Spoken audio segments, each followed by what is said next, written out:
السلام علیکم دوستو، گفتگو کا فن وہ مہارت ہے جو انسان کو دل میں جگہ دلاتی ہے۔ یہ صرف بات کرنے کا نہیں بلکہ بات کہنے کے انداز کا ہنر ہے۔ ایک ہی جملہ کسی کے دل میں گہرائی سے اتر سکتا ہے اور وہی جملہ غلط انداز میں کہا جائے تو تعلقات میں تلخی پیدا کر سکتا ہے۔ یہی وجہ ہے کہ گفتگو کا ہنر سیکھنا، سمجھنا اور اس پر عمل کرنا کامیابی کی کنجی بن جاتا ہے۔ گفتگو کا سب سے پہلا سلیقہ یہ ہے کہ بغیر بولے کہہ دینا۔ یہ حقیقت ہے کہ الفاظ کے بغیر بھی بہت کچھ کہا جا سکتا ہے۔ آپ کا چہرہ، آپ کی آنکھیں اور آپ کا جسم کسی بات کو زیادہ بامعنی بنا سکتے ہیں۔ ایک نرم مسکراہٹ یا سر ہلا دینا سننے والے پر گہرا اثر ڈالتا ہے۔ دوسرا اہم ہنر ہے ہمدردی۔ جب آپ کسی کے جذبات کو سمجھ کر ان سے ہمدردی کا اظہار کرتے ہیں تو وہ آپ کی بات کو سنجیدگی سے لیتا ہے اور گفتگو میں بہت وزن آ جاتا ہے۔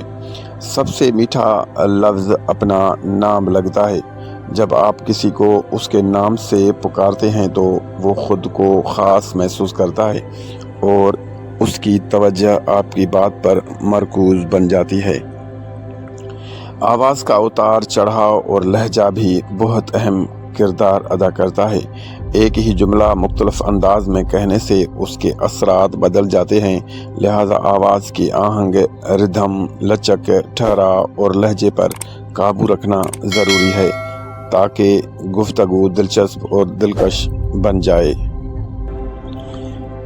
گفتگو میں عاجزی اور انکساری بھی بہت ضروری ہے۔ جب آپ خود کو عاجز ظاہر کرتے ہیں اور دوسروں کو بلند مقام دیتے ہیں تو تعلقات میں بہتری آتی ہے اور وہ آپ کی بات کو زیادہ پسند کرتے ہیں۔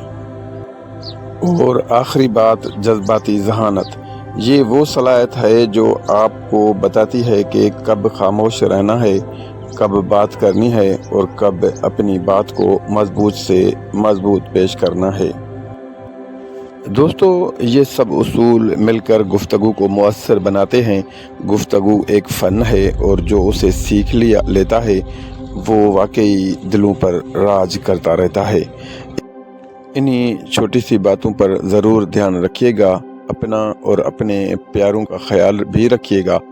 خدا حافظ۔ میں حضور بخش ہوں۔